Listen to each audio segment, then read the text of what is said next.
Ganitong pa iba-ibang kulay naman ang damit mga megs ang aking ituturo sa inyo. Kahit ikay baguhan, alam kong caring-caring mo to. Sundan mo lang ako at matik. Mga megs, gawa muna tayo ng video. Ikaw na bahala sa iyong acting ha. Hilahin mo man yung iyong damit or ituro mo lang na nag-iba-iba ang kulay. And then dapat isang kulay lang ang iyong kung blue, kung pula man yung iyong damit mga megs. And then mag-search ka sa Google ng colorful TV screen. Maraming doon. And then i-screenshot mo lang siya mga miga. Ikaw nang bahala dyan. And then punta na tayo ng CapCut. New project. Hanapin ang video yung ginawa. Mga megs, pidutin ang adsa. Baba, i-mute muna natin. Hanapin ka agad ang aspect ratio. 9.16. Check pag okay na, abante tayo. Hanapin natin ang end ng ating video. Pindutin mga megs. Pag pumuti, i-split natin yan mga mega. And then yung nakaputi sa dulo, i-delete na natin yan mga megs. And then yung CapCut na logo, pindutin. Pag pumuti ay i-delete mga mega. Balik tayo.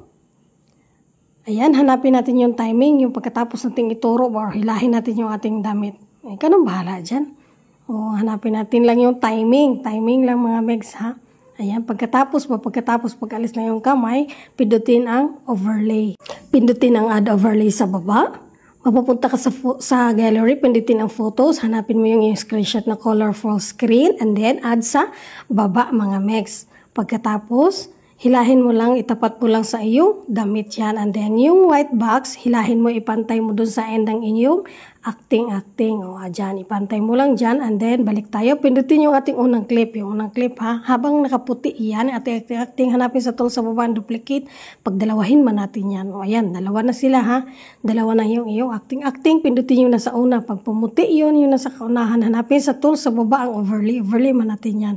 Ayan, kusang bumaba yan mga mega. O, ayan, dalawa na yung ating acting. Pagkatapos ay pindutin habang nakaputi yan. Hanapin sa tool sa baba, remove BG, chroma key. Ayan. May bilog, color picker ha. Yung bilog na yun, hanapin mo yung kulay ng iyong damit. Kung pula mayan, kung itim, basta magiging ganun din ang kulay ng color picker. Yung bilog, akin violet, kaya naging violet lahat ng kulay. And then i-adjust mo lang yung intensity. Ayan, hanggang lumabas yung kulay na iba-ibang kulay. Pag malinaw na, pindutin ang check sa baba mga megs. And then, pindutin natin ulit. I-resize naman na yun. Ano mo lang, hilahin mo lang, malapad man yan. Ipantay mo talaga sa kulay ng iyong damit. O, ikaw nang bahala dyan yan. Adjust mo ng dalawang daliri. Palaparin mo lang yung ating screen ng TV. O, ayan, yung iba-ibang kulay. O, ayan, i-press mo lang, palapad, paliit. Ikaw nang bahala dyan, depende yan sa iyo.